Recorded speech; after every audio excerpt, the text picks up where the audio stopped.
त्यांचा परस्पर. शालेय समितीचे अध्यक्ष अतुलजी देवगोळकर सरांना मी नम्र विनंती करते की त्यांनी जगताप मॅडमचं स्वागत रोपटं आणि पुस्तक देऊन करावे.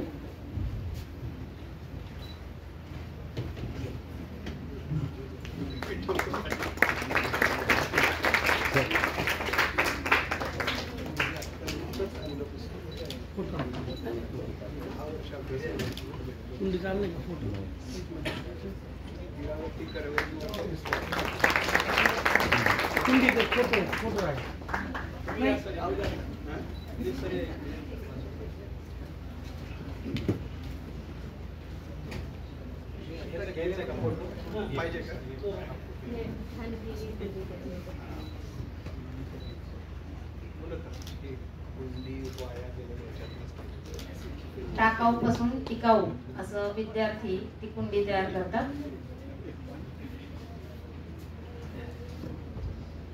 मी आदरणीय जगताप मॅडमला विनंती करते की त्यांनी आमच्या शिक्षकांना इतिहास का कसं वाचावा याविषयी मार्गदर्शन करावं.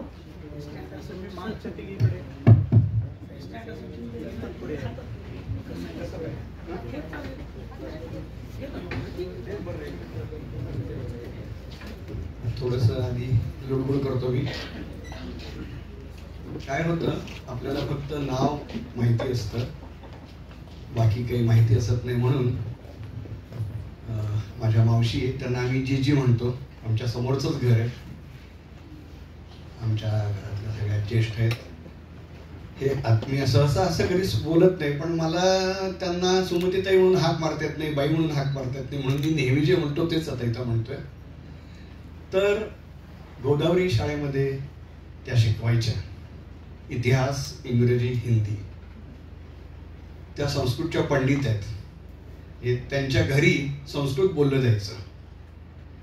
हैदराबाद मुक्तीसंग्रामातील हुतात्मा बन्सीलाल हे त्यांचे वडील.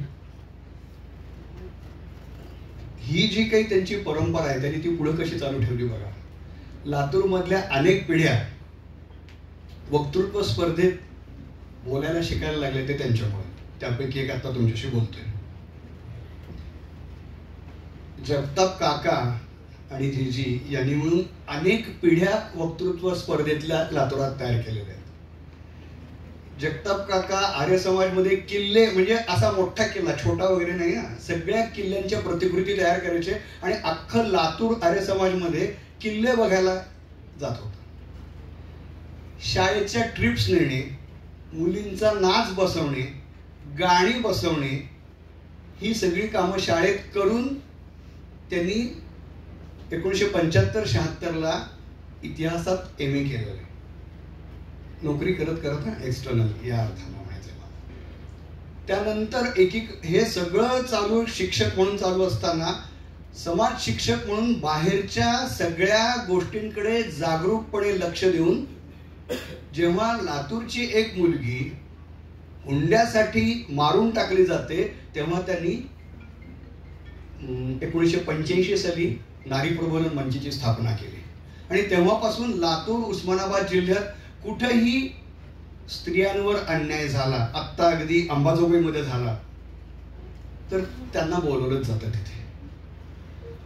असा स्त्रियांवरचा अन्याय असू दे, समाजात काहीही घडत असताना त्या व्यक्त करतात, अनेकांसाठी सतत झटत असतात.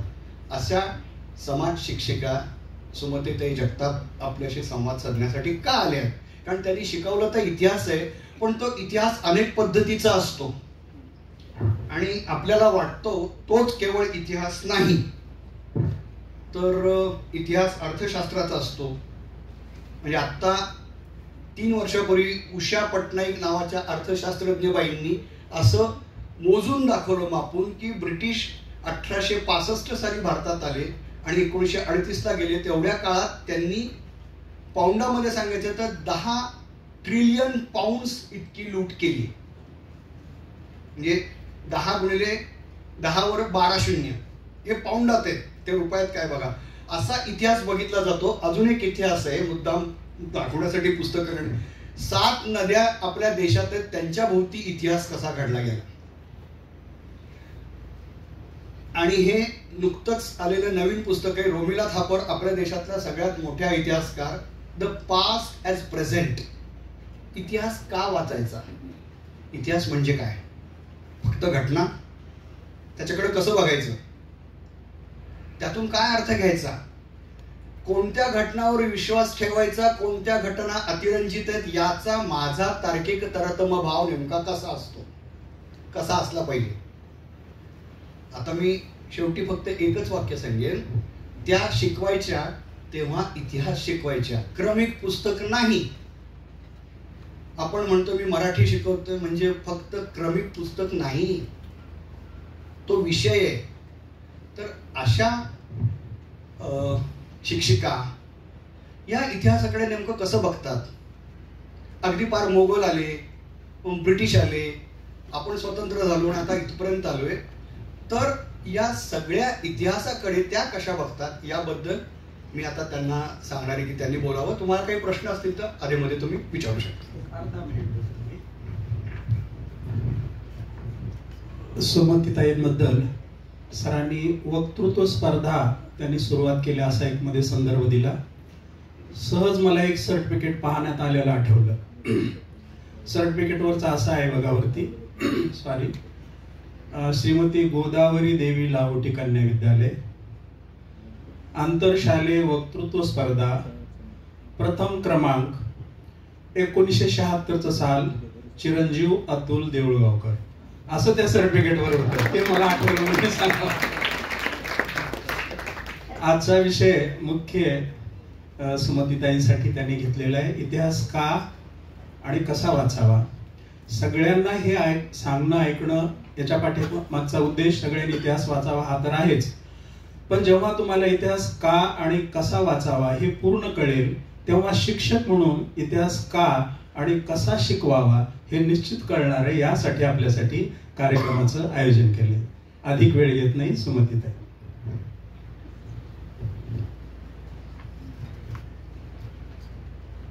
आजच्या कार्यक्रमाला इथे उपस्थित, आता आदरार्थी म्हणत नाही, मुलासारखे अतुल देऊळगावकर, मुख्याध्यापक सर, स्वामी सर व उपस्थित आपल्या महानुभाव, माझ्या समोर बसलेल्या ज्यांच्यावर देशाच्या भविष्याची फार मोठी जबाबदारी आहे असे शिक्षक बंधू भगिनी, खरं तर वास्तविक शिकवणं सोडून जवळपास 24 वर्ष झालेली. आता इतिहासाची पुस्तकं बदललेली असतील, इतिहास शिकवण्याची तुमची नवीन अशा प्रकारची शैली आली असेल, मी त्याच्यावर कसल्याही प्रकारचा कॉमेंट करणार नाही. पण माझ्या दृष्टिकोनातून ते जवळपास 30 वर्ष मी इतिहास शिकवला. ते इतिहास का शिकवावा? अनेक लोकांना असं वाटतं काय शिकावं, झालं गेलं ते विसरून जायचं असतं, ते कशाला उकळत बसायचं. मुलींचे अशा प्रकारचे कॉमेंट्स यायचे, काय ग ते झालं गेलं सगळं तेच रटत बसायचं. असं का वाटावं त्यांना? खरं तर वास्तविक व्यक्तिमत्वाचा खरा विकास करायचा असेल, आपल्या विद्यार्थ्यांना वैचारिक दृष्टिकोनातून आपल्याला जर सबल करायचं असेल तर सर्वात मोठी जबाबदारी इतिहास शिक्षकांवर आहे. आज जेव्हा आपण पाहतो, मोबाईल तुम्ही वापरत असाल, व्हॉट्सअपवर एखादी गोष्ट आली की आपल्याला खूप आनंद होतो आणि त्यालाच आपण खरं समजून बसतो. पण वास्तविक ते इतिहास असतं का? साधारण जेव्हा समाजाची परिस्थिती आज मी बघते की एकमेकांमध्ये द्वेष निर्माण करण्याची प्रवृत्ती जास्त झालेली. मोगल असे होते, मोगलांनी इथे राज्य केलं, अत्याचार केला, म्हणून आज आपण मुसलमानांचा विद्रोह केलं पाहिजे, द्वेष केलं पाहिजे, त्यांचा म्हणजे आपण नायनाट केला पाहिजे, अशी प्रवृत्ती जर आपण देशामध्ये निर्माण केली तर मला वाटतं इतिहास कुठेतरी यांना चुकीचं शिकवला गेला असा. इथे मोगल आले का आले? तुम्ही नाकर्ते होता, तुम्हाला आपलंच राज्य सांभाळता आलं नाही, तुम्हाला म्हणजे भोग विलासामध्ये तुम्ही पूर्णपणे लिप्त झालेला होता. अशा परिस्थितीमध्ये जर कुणी घेऊन तुमचा देश चालवतो तर दोष कुणाचा आहे? आणि इतकं म्हणणं म्हणजे ह्या दृष्टिकोनातून आपण मुलांना शिकवलं पाहिजे. आपण ब्रिटिशांचा कालखंड पाहिलेला आहे. त्या कालखंडामध्ये त्यांना सहाय्य करणारे, राज्यकारभार करणारे कोण होते? अकबराच्या रत्न दरबारामध्ये कोण होतं? त्यावेळेस अकबराला ही एक विचार सुचला की सर्व धर्म समभाव पाहिजे, म्हणून त्यांनी सर्व धर्माच्या पंडितांना, विद्वानांना बोलवून त्यांचे विचार तो ऐकत होता आणि त्यामधून त्यांनी दीने इलाही हे सुरू केलं. सगळ्या धर्माचे चांगले तत्व केले. मग त्यांनी त्यावेळेस जे विचार केला, पण आज आपण म्हणजे धर्माचा का चुकीचा अर्थ लावतो? धर्म म्हणजे काय आहे? आता जे हिंदू, मुस्लिम, सिख, ईसाई, जैन हे धर्म नाहीये माझ्या मते, हे संप्रदाय आहेत. धर्म कुणाला आहे? माणसाचा एकच धर्म, तो मानवताचा. आता आपण जर भारतीय संस्कृती किंवा प्राचीन ह्याच्यात विचार केलं तर धर्माची काय व्याख्या आहे? धृती क्षमा दमोस्तेयम शौचमिंद्रिय निग्रह धीर विद्या सत्यमक्रोधो दशकम धर्म लक्षण. हे धर्मचे 10 लक्षण आहेत. तो धर्म आहे. म्हणजे माणसाला माणूस म्हणून जगण्यासाठी ज्या गुणांची गरज असते तो धर्म आहे. आणि आज आपण कुठे चाललो? इतिहास शिकवताना आपण म्हणजे जे काही शिकवतो त्यावेळेस ज्या चांगल्या गोष्टी आहेत, मानवतावाद आहे, निकोप लोकशाही आहे, आणि त्यानंतर समानता आहे, अहिंसा आहे, ह्या गोष्टी ज्या आहेत त्या गोष्टी जास्त रुजवल्या आपण मुलांवर तर मला सांगा मुलांचे विचार कसे होतील? आता इतिहास शिकवताना फक्त सणावळी आणि माहिती देणं नाही, त्यांच्यावर विचार पेरणं आहे. भूतकाळामध्ये जे घडलं, ज्या चुका झाल्या त्या भविष्याच्या निर्मितीमध्ये टाळून आपण आपल्या भविष्याची वाटचाल कशी करावी ह्याचा बोध आपण इतिहासामधूनच घेणार. लार्ड मेकॉलेचं नाव आपण ऐकले. आपली शिक्षण पद्धती असं म्हणतात की सुरुवातीला ब्रिटिशांच्या काळात त्यांनी सुरू केली. लार्ड मेकॉलेने लिहिलेलं होतं पत्र आपल्या राज्यकर्त्यांना की भारताचा जो इतिहास आहे, गौरवशाली इतिहास आहे, आपल्याला इथे जर राज्य करायचं असेल तर हे त्यांचा इतिहास आपल्याला लुप्त करावं लागेल. त्यांना त्याची माहिती द्यायची गरज नाही. म्हणजे हे सांगायचं हेतू असं आहे की भविष्याच्या निर्मितीसाठी गतकाळाच्या ज्या घटना आहेत त्यांचा सखोल अभ्यास आणि निर्णायक अभ्यास करण्याची अत्यधिक गरज असते. आता एकतर मला माहिती आहे इतिहास विषयाचे तास शेवटी असतात, मुलं कंटाळलेली असतात आणि त्यातही पुन्हा 3 तास इतिहास शिकवायला, 1 तास नागरिकशास्त्र शिकवायला असतो. अशा वेळेस त्या मुलांना, जी मुलं अगदी अनिच्छुक असतात शिकायला, त्यांच्यामध्ये आपल्याला जर प्रेरणा निर्माण करायची, उत्साह निर्माण करायचे तर प्रथम शिक्षकाला उत्साही राहावं लागेल. असा तुम्ही त्यांच्यासमोर प्रस्तुती करा की झोपलेला मुलगा सुद्धा उठून बसावं. त्याने काय सांगताय सर हे मी ऐकायलाच पाहिजे. आणि ह्यासाठी आपल्याला शिकवण्याची पद्धत आपण वर्गात घ्यायचं, कथन करायचं आणि त्याच्यावर 2-3 प्रश्न द्यायचे, झालं अभ्यासक्रम पूर्ण. हे इतिहास शिकवणं नाही. प्रत्येक घटना ज्या आहेत त्या घटनांचं जे आहे, आता उदाहरणार्थ क्रांतिकारकांचे इतिहास क्रांतिकारकांचा इतिहास जर शिकवायचा झाला तर एवढे क्रांतिकारक झाले, त्यांनी इथे बॉम्ब टाकला, त्यांना फाशीची शिक्षा झाली, असं संपलं, जोड्या लावा. पण मी काय करायची, वर्गात जितक्या विद्यार्थिनी असतील प्रत्येकाला एक क्रांतिकारक द्यायचं की तू 8 दिवस ह्याच नावाने तुला हाक मारणार आणि त्याची संपूर्ण माहिती तुम्ही मिळवा आणि समोर प्रस्तुत करा. मी भगतसिंग मी काय केलं ते स्वतः विद्यार्थिनीने सांगावं. इतक्या उत्साहित असायच्या त्या, तुम्हाला म्हणजे आता त्याच्यामध्ये आपण जेव्हा रामप्रसाद बिस्मिलची कथा सांगितली की रामप्रसाद बिस्मिलला फाशी झाली. फाशी झाल्यानंतर आई भेटायला आली. आईला पाहून बिस्मिलच्या डोळ्यामध्ये अश्रू आले. आई चिडली. आईला माहिती होतं माझा मुलगा फासावर जाणार आहे, तरी ती चिडली आणि म्हणाली, रामप्रसाद ये मैं क्या देख रही हूँ, मृत्यू से डर कर तुम्हारी आंखों में आंसू.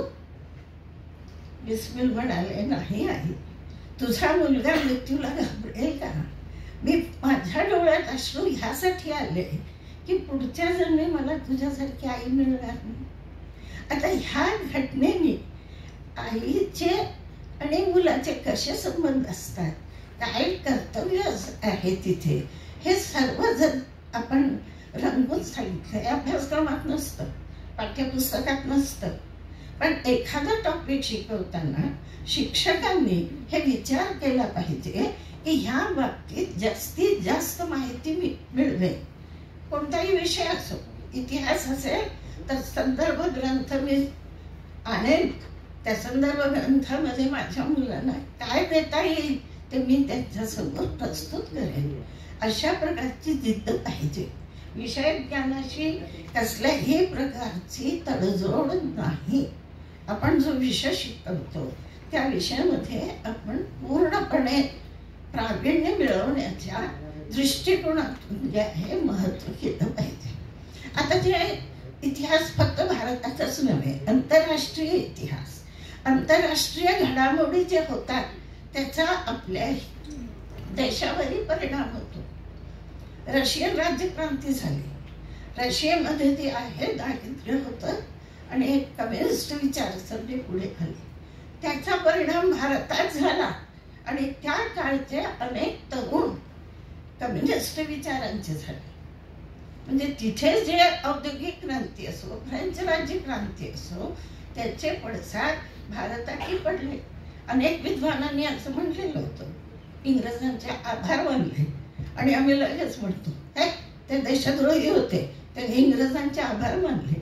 का मानले तर आता सरांनी दाखवलेली जी पुस्तकं आहेत, ही पुस्तकं कशी निर्माण झाली, इंग्रजी भाषेमधून जे काही जागतिक विचारवंत होते आणि त्या विचारांचा परिणाम आमच्या देशातील लोकांमध्ये झाला आणि त्याचा पुन्हा स्वातंत्र्य, समता, बंधुता ही एक भावना जी आहे आमच्यामध्ये निर्माण झाली आणि आमच्या मध्ये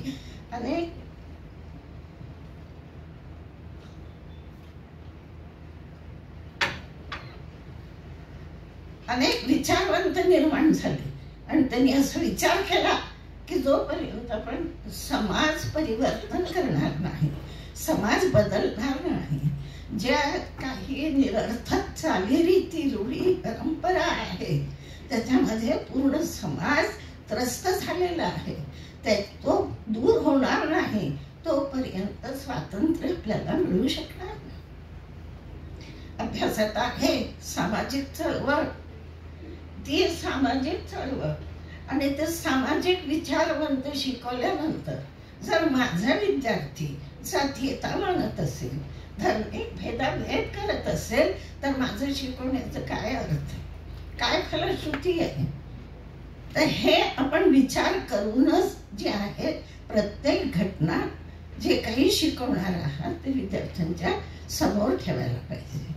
आता स्वातंत्र्याचा इतिहास 50 वर्ष झाली होती स्वातंत्र्याला, तर आम्ही कसं साजरा केला सांगते. रात्री 12 वाजता मी झेंडावंदन केले आणि पूर्ण शाळेमध्ये जितक्या स्वातंत्र्य चळवळी होत्या त्या सर्वांचे देखावे दाखवले. त्याच्या वंगभंग चळवळ दाखवली, असहकार चळवळ दाखवली, दांडी मार्च दाखवलं, फासावर गेलेले क्रांतिकारक दाखवले, नेहरूंचं भाषण ऐकवलं आणि मग झेंडावंदन केलं. आता हे मला म्हणायचं आहे की अशी प्रस्तुती झाल्यानंतर ती घटना विद्यार्थी आयुष्यामध्ये कधीच विसरणार नाही.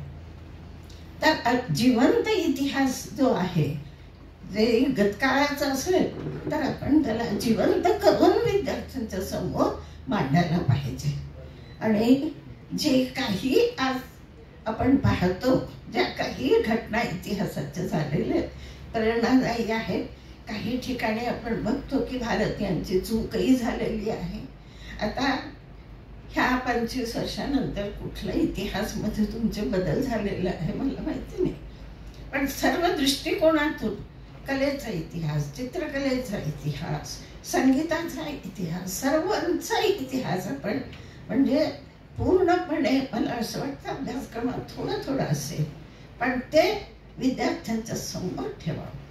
तुमच्या शाळेचं उपक्रम बघून आणि हे सर्व पाहून मला असं वाटतं की मला जास्त बोलायची गरज नाही, कारण इथले शिक्षक आणि चालक जे आहे ते उपक्रमशील आहे.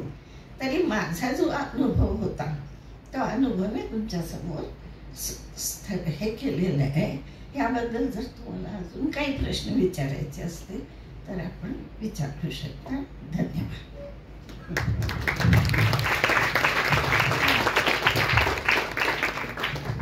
मीच एक प्रश्न विचारतो, नंतर मग बाकीच्यांना देतो. हैदराबाद मुक्ती संग्रामात निजामाच्या विरुद्ध जो लढा होता त्याला आत्ता काही जण हिंदू विरुद्ध मुस्लिम असं काही रूप देत आहेत. तर मग तो लढा नेमका तुम्ही पाहिलेला आहे, तुम्हाला काही आठवणी आहेत, तुमच्या घरात क्रांतिकारक होते, यांच्याकडनं तुम्हाला काय ऐकायला मिळत होतं नेमकं? हे पहा, निजाम जो राज्य करत होता, आधीचे जे निजाम होते ह्याच्यात ते खूपच म्हणजे सहनशील आणि सहिष्णू होते. एक उदाहरण मी सांगते की मला त्या निजामाचं नाव लक्षात नाही आहे, पण ह्या निजामाच्या आधीचा जो होता त्याचा जो काय म्हणतात मंत्री प्रमुख पद होतं तो हिंदू होता. आणि काही दिवसानंतर त्याला काय वाटलं कुणास ठाऊक, त्यांनी धर्म बदलला आणि मुस्लिम झाला. निजामाने सांगितलं तुम्ही पदावरून खाली जा, मी जेथे राज्य करतो ती बहुसंख्य जनता हिंदूंची आहे आणि मी म्हणून इथे मंत्रीपद हिंदूला दिलेलं आहे, तू मुसलमान झाला तर पच्चो. हे काय दर्शवतंय की ते जे आधीचे निजाम होते ते कसल्याही प्रकारची भेदाभेद करत नव्हते. पण हा नंतरचा जो निजाम होता तो जास्त विलासी होता आणि दुसऱ्यांच्या सांगण्यावरून म्हणजे तो राज्यकारभार करायचा. आणि त्याचा परिणाम असा झाला की इथे अन्याय आणि अत्याचार वाढलं. ते शासकाच्या अन्याय आणि अत्याचाराविरुद्धाचा लढा होता. हिंदू मुसलमानांचा त्यात संबंध नाही. माझे काका शहीद झाले, बिदरच्या तुरुंगामध्ये होते, तिथे त्यांना त्रास दिला गेला, त्यांनी उपोषण केलं. उपोषण केल्यानंतर त्यांची अवस्था जास्त खराब झाली. तेव्हा त्यांना एक मुस्लिम माणूसच आपल्या जी टोपी होती त्याच्यामध्ये केळी ठेवून आणायचा आणि गुपचूप म्हणायचा की तुम ये खा लो, तुम देश के लिए लढ रहे हो ना. म्हणजे अशी भावना हिंदू मुसलमानांच्या संबंधात होती. कासिम रजवीच्या कारणामुळे ज्या दंगली झाल्या आणि काही ह्या शेवटच्या निजामाने अत्याचारही केलं, आपली म्हणजे आर्थिक सुद्धा पिळवणूक झाली आणि त्या विरुद्ध म्हणजे हा उठाव होता हिंदू मुस्लिमांचा अजिबात नव्हता.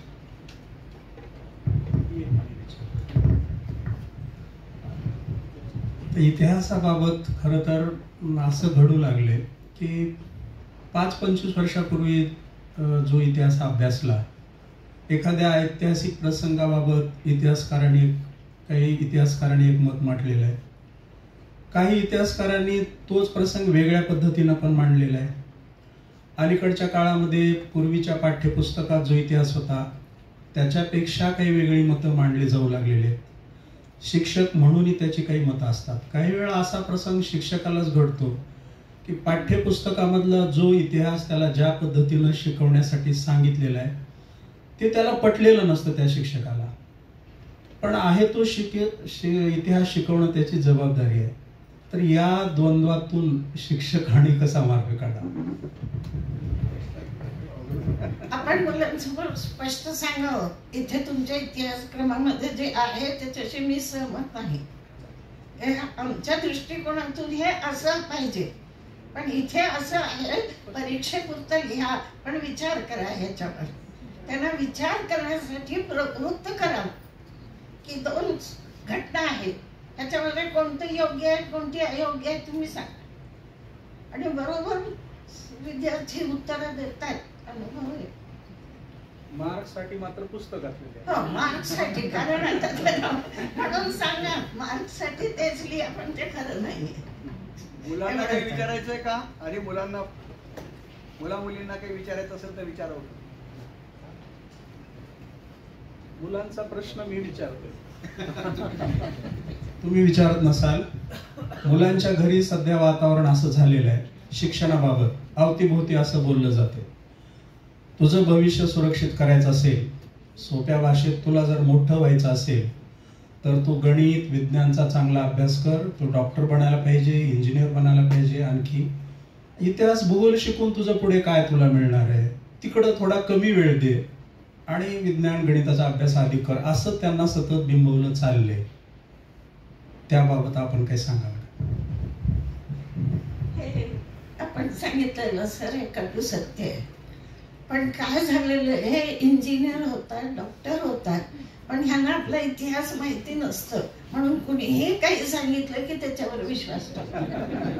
त्यांचं अगदी मी अनेक डॉक्टरांना पाहिलेलं, त्यांना काही लक्षात नसतं, परीक्षेपुरता इतिहास अभ्यास केलेला असतं, पण त्यांचं जे ज्ञान आहे, विचार करण्याची जी आहे ती IQ असते. कुणी जे सांगितलं की हो असं असेल, आज तेच चाललेलं आहे. जेव्हा व्हॉट्सअपवर किंवा भाषणं ऐकते मी नेत्यांचे, खरं मला ह्या वयात सुद्धा माझं रक्त सळसळतंय. काय मूर्खपणा चाललाय देशामध्ये. खोटा इतिहास सांगून ही पिढी बर्बाद करण्याची काम झाली. पिढी बर्बादच होणार आहे. अहो कुणाला एकमेकांना मागचा इतिहास काढून जे महापुरुष होऊन गेलेले, ज्यांनी सर्वस्व त्याग करून आम्हाला स्वातंत्र्य मिळवून दिलेलं आहे, त्यांच्या म्हणजे बद्दल वाटेल तशा अफवा पसरवणे आणि मग आमचे हे सुशिक्षित डॉक्टर असो इंजिनियर असो त्यांना खरं वाटणं, किती चूक आहे. पालकांचीही ते चूक आहे. इतिहासच तुम्ही शिकाल तर तुम्ही प्रशासनामध्ये येऊ शकता, प्रशासकीय सेवेमध्ये तुम्हाला म्हणजे पुढे जाता येतं. आज तर किती इंजिनियर बेकार आहेत. डॉक्टरांना 4-5 वर्ष वाट बघावी लागते पेशंटची. मग का नाही मुलांना आपण कुठलाही एक विषय घेऊन त्यात प्रावीण्य मिळवून आपलं म्हणजे स्वतःचं व्यक्तिमत्व म्हणजे आपण फुलवावं असं तुम्हाला वाटायलाच पाहिजे. मला एकदा मी असंच म्हणायची की तुम्ही इतके हुशार आहात, कशाला इंजिनियर डॉक्टर करता, कलेक्टर व्हा, प्रशासकीय अधिकारी व्हा, कुठेतरी म्हणजे मोठं काम करा. पालक मला भांडायला लागले, म्हणजे काय सांगता तुमची आमची मुलगी म्हणते डॉक्टर मेडिकलला जायचंच नाहीये. म्हणलं बरं आहे ना, तिला जे पाहिजे ते करून दे. नाही तुम्ही तिला भरवलंय. मी म्हणलं मी भरवलं तर तुम्ही उलट भरवा.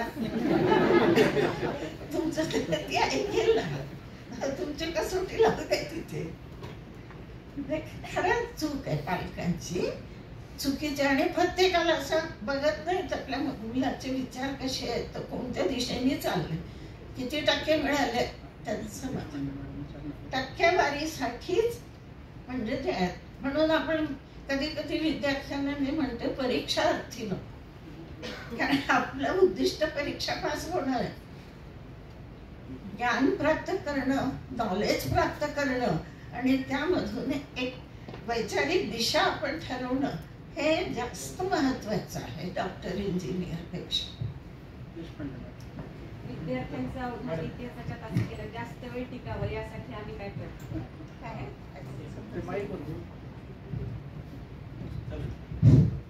विद्यार्थ्यांचं इतिहासाच्या तासिकेला अवधान जास्त काळ टिकावं यासाठी आणखी आम्ही काय प्रयत्न करायचे इतिहासाचा शिक्षक म्हणून? इतिहास शिकवताना आपल्याला अनेक क्लासरूम मेथड वापरता येतात. नाट्यीकरण करा एखाद्या प्रसंगाचं.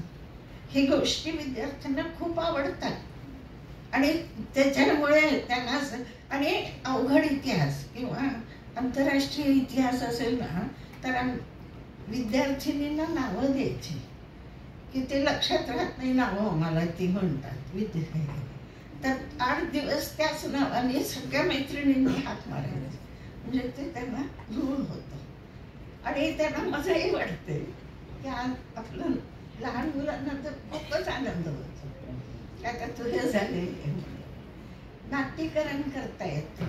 एखादा प्रसंग रंगून सांगायची पद्धत आपली जी आहे आवड निर्माण करण्यासाठी, तर त्याच्यामध्ये घेतातच. किती 18 तास राहू द्या. शिक्षक आपण म्हणजे डल होऊन वर्गात जायचं नाही, उत्साही होऊन जायचं. आपण उत्साही झालं की मुलांमध्ये उत्साह निर्माण होतो आणि रंगून सांगावं. एखादा नुसती माहिती देण्यापेक्षा त्या संबंधीची एखादी घटना मी तशीच करायची की प्रत्येक जितके समाज सुधारक झाले त्यांच्या जीवनातील प्रेरक प्रसंग सांगायचे आणि पुन्हा त्यांची शिकवण सांगायची आणि आपोआप त्यांच्यामध्ये आवड निर्माण.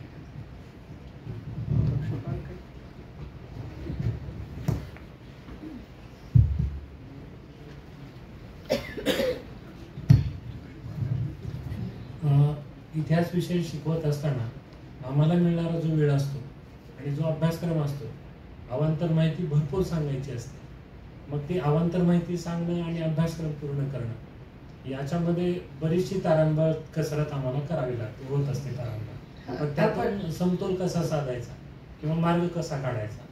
कारण एकतर अभ्यासक्रम पूर्ण करण्याचं आव्हान असतं आणि मनामध्ये प्रचंड अशी माहितीचा साठा असतो की तो विद्यार्थीपर्यंत पोहोचावा, त्या माध्यमातून चांगले संस्कार मूल्य विद्यार्थ्यांपर्यंत पोहोचावे असं प्रचंड वाटत असतं. पण वेळेची मर्यादा असते. मग या सगळ्या बंधनातून म्हणजे कसा मार्ग काढायचा या अडचणीतून? वेळेची मर्यादा आहे. मी शिकवत होते, हे सगळं करत होते, अभ्यासक्रम पूर्ण केलेले आहे. माझ्या कुठल्याही विद्यार्थिनीला विचारा मागच्या की त्यांना इतिहासात किती मार्क्स मिळाले. पैकीच्या पैकी मलाच वाटायचं मी कधी वर्गात पैकीची पैकी दिलं नाही ना, बाहेर कसे काय. मला आश्चर्यच वाटतो पैकीचे पैकी मार्कांचं. खरं सांगितले उगीच मुलांना हरभऱ्याच्या झाडावर चढवण्यासारखं असतं. आणि आपण जर एखादा व्यवसाय निवडलेला आहे तर आपण थोडंसं त्रास सहन करा. मान्य आहे मला रविवारी कधी जादा तास घ्या, परीक्षेच्या दृष्टिकोनातून शिकवायला जादा तास घ्या. आणि इतिहास शिकवणाऱ्यांना जर चांगलं शिकवायचं असेल तर जादा तास घ्यावेच लागतात. एखाद्या रविवारी घेऊन परीक्षेची तयारी करून घ्यायची त्यांची. मनात जिद्द असेल तर सगळं होतं आणि मला कधी अडकाठी वाटली नाही. हा जादा तास नक्की घ्यावे लागले, तेवढा त्रास सहन करावा.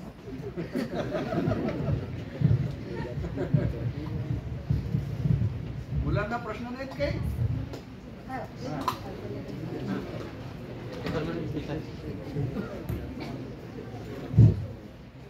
माझा प्रश्न संस्कृतीला धरून आहे. आता तर म्हणजे सगळं बदललंय ना.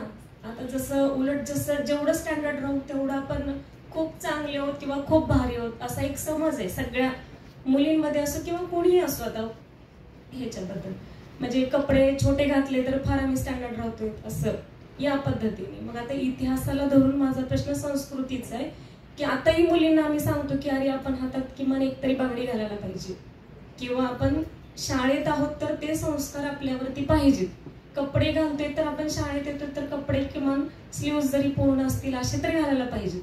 पण ते त्यांना पटत नाही. ठीक आहे, आम्हाला घाबरून ते शाळेपुरतं करतील, पण हे पालकांपर्यंत पण त्यांनाही पटत नाही ना ते. कारण आता एवढी संस्कृती बदलली आहे, जीन्स घालायचीच आहे, हेच घालायचंच आहे, पण हे फक्त दिसण्यावरती फार फोकस होतोय असं मला आता वाटतं. मग आपण त्यांच्या व्यक्तिमत्वावरती प्रभाव पडेल असं शिक्षक म्हणून आम्ही काय करायला पाहिजे? एक तर लक्षात ठेवा, संस्कृती आणि सभ्यता वेगळ्या आहेत. संस्कृती चिरंतन आहे, ती बदलत नाही. ते आपण सगळीकडे सत्य, अहिंसा, पवित्रता, शोध, संतोष, तप, स्वाध्याय ही संस्कृती आहे, ती चिरंतन आहे, ती कधीच बदलत नाही. सभ्यता वेळोवेळी बदलते. अतिप्राचीन काळापासून जगाचंही बघा तुम्ही, त्यांची राहणीमान बदललेलं आहे, त्यांचे कपडे बदललेले आहेत, दागिने बदललेले आहेत, त्यांची म्हणजे राहण्याची स्टाईल बदललेली आहे. ही सभ्यता आहे. आज सभ्यताला संस्कृतीच्या नावाने देठ ठोकून देतात. ती संस्कृती नव्हे, ती सभ्यता आहे. आणि ती सभ्यता समाजाच्या फक्त शिक्षकांच्या पुरती. मी अनेक शाळेत बघते, बांगड्या घाला, टिकली लावा, अंक करा. अरे का बंधन? आमचे गुरुकुल होते प्राचीन काळामध्ये, तेव्हा सादगी पाहिजे होती तिथे. आरसा बघू दिला जात नव्हता. कुंकू टिकली वगैरे तर काही नाही. शिक्षण घेणं हे तुमचं काम आहे. गुरुकुलमध्ये राहा, साधेपणाने राहा आणि शिक्षण घ्या. पण आता त्या संस्कृतीच्या नावाखाली बंधन का तुम्ही? हा एवढं आहे की त्यांना शांतपणे आपण पटवून दिलं की आपलं शरीर प्रदर्शनाचं नाही, ते आपण निरोगी आरोग्य राहू. बरोबर पटतं त्यांना. छोट्या मुलांमध्ये तर पटतच आहे. पण त्यांचे आता माझी सून शाळेत काम करते. आता तुम्ही म्हटल्यासारखं एक दिवस त्यांना युनिफॉर्मची सुट्टी असते आणि त्या मुलींनी इतके विचित्र कपडे घालून आली, अगदी छोटे छोटे असे. तिने घरी पाठवलं की असा कपडे घालून घ्यायचं. आई वडील भांडायला आले, तुम्हाला काय करायचंय, त्यांच्या ह्याचे दिवस आहे आणि तुम्ही असं का करता म्हणे आमच्या मुलांना. हे तुम्ही त्यांचा मानसिक त्रास करता. फारच नवीन नवीन शब्द, नवीन नवीन विचार. आणि त्यानंतर जे आहे, ठीक आहे तुमच्या मुलीला आमच्या शाळेत ठेवू नका. मी तर तुम्हाला सांगते, माझ्या गोदावरी शाळेमध्ये कुणीही जास्त मेकअप करायचं नाही, जास्त मोठे कानातले घालायचं नाही, एकपेक्षा जास्त बांगडी नाही, छुन छुन पायात तर कुणाचंच नाही. असले की जप्त करून घेत होतो. दागिने कसलेही घालायचं नाही, ते बंधन होतं. पालक गेले नाही म्हणले या शाळेत शिकवायचं तर पाहायला काय. आमच्या संस्था चालकांकडे गेले, त्यांनी म्हटलं बहिणी सांगितलं असेल, आम्ही ते डवळाडवळ करत नाही. बरोबर. म्हणजे आजही बंदी आहे शाळेमध्ये. म्हणजे तुम्ही जे आहे त्याच्याकडे लक्ष द्या. मी म्हणलं हे पहा, तुम्ही एखाद्या वेळेस वाढदिवसा दिवशी खूप छान कपडे घालता, तर तुमचं लक्ष कपड्यांकडेच असतं. किती छान आहे, हातात बंद आहेत, गळ्यात आहे, असंच असतं. पण म्हणून साधेपणा पाहिजे, युनिफॉर्म पाहिजे. आपण शिकायला आलो तिथे, दुसरं तंत्र सगळं आयुष्यभर करत राहा. पण शिक्षण घेत असताना एकच ध्येय पाहिजे, जसं अर्जुनाचं होतं, काय दिसलं तुला हे. तर आपल्या प्रयत्न आपण करत राहावे. शेवटी पालक आणि त्यांची मुलं, त्यांचं भविष्य. मुलांना काही प्रश्न आहे का? नाही?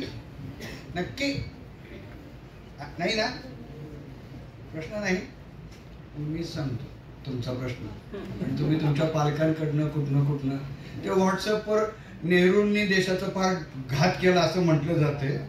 त्या मुलांच्या सगळ्यांच्या मनात येते, नेहरू नुसतं कुठल्या तरी बाईसमोर सिगरेट ओढायचे आणि त्यांनी हे केलं, त्यांनी देश अमावस्येच्या दिवशी स्वातंत्र्य मिळवलं, असं काय काय बरंच सांगितलं जातं. तर नेहरू हे काय भानगडे सांगा. हे जे सांगितलं जातं हे अतिशय वाईट मनोवृत्तीचं प्रदर्शन करतात. आपली बुद्धी कशी कुंठित झालेली आहे. म्हणजे चंद्रावर चिखल फेकलं की अंगावर येतं, तसं ह्यांचे जीवनामध्ये जे स्टाईल आहे ते नेहरूंमध्ये हे करतात. आज देश जिथे आहे किंवा ते नेहरूंमुळे आहे. त्यांचं त्याग बलिदान, तुरुंगात राहिल्यानंतर आपल्या मुलीला लिहिलेलं पत्र, ते पुस्तक वाचा. एकतरी पत्र लिहिता येते का बोलणाऱ्यांना? त्यांनी जगाचा इतिहास, जागतिक इतिहास, हिस्ट्री इतकं नॉलेज दिलं. स्वातंत्र्य चळवळीमध्ये आपलं आयुष्य तुरुंगात घालून. कमला नेहरू इतक्या नाजूक होत्या, त्यांची पत्नी, आणि त्यांनी शपथ घेतली होती खूप श्रीमंत, तुमच्याजवळ काही नाही, तुम्ही चहा विकत असाल आणि आज 2 लाखाचे ड्रेस घालत असाल, पण ते 2 लाखाचे ड्रेस घालणाऱ्यांनी ते सोडून दिलं होतं आणि खादी स्वीकारली होती. कमला नेहरू जेव्हा खादीच्या साडी घालायच्या तर त्यांच्या जे कातडं होतं ते रक्तबंबाळ व्हायचं, इतक्या नाजूक होत्या. पण त्यांनी कधीही म्हणजे आपला घेतलेले निर्णय जे आहे ते सोडला नाही.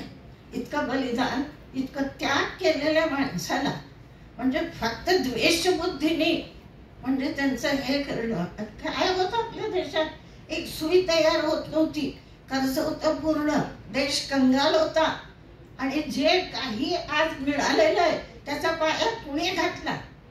संपूर्ण जगामध्ये 2 महान शक्ती होत्या, एक अमेरिकेची आणि रशियाची. ह्या दोन्ही शक्ती आपापसामध्ये जे भांडत लावत होते. तर जगामध्ये तिसरं जग निर्माण केलं त्यांच्या बरोबरीने नेहरूंनी. आज ट्रम्पच्या मध्यस्थीने युद्ध थांबवण्याची गरज नाही. हे सत्य आहे, आम्ही बोलायला घाबरतो, पण ते नेहरूंची जी आहे शांतीदूत नेहरू म्हणून संपूर्ण ह्या तिसऱ्या नवोदित स्वातंत्र्य मिळालेले राष्ट्र होते, त्यांच्यामध्ये आत्मविश्वास निर्माण केला. आणि तिसरे महायुद्ध जे आहे ते होऊ शकलं नाही, त्याचं श्रेय नेहरूंना जातं. आंतरराष्ट्रीय असो, आपल्या देशातही असो. मुलांनो, नेहरूचं चरित्र वाचा. व्हॉट्सअपवर वाचू नका, पुस्तकं वाचा की कसे होते नेहरू. आणि त्यानंतर जर कुणी असं म्हणत असेल त्यांना उत्तर द्या. आपल्याजवळ नॉलेज असेल, आपण वाचलेलं असेल तर समोरचं तोंड बंद करता येतं आपल्याला. आपणच काही नाही रिकामे, मग काही भरता येतं त्याच्यात. म्हणून नेहरूंसारखा महापुरुष झालेला आहे, पण आता पुढे झालेलं नाही. अजून त्यांची महती तिथेच आहे.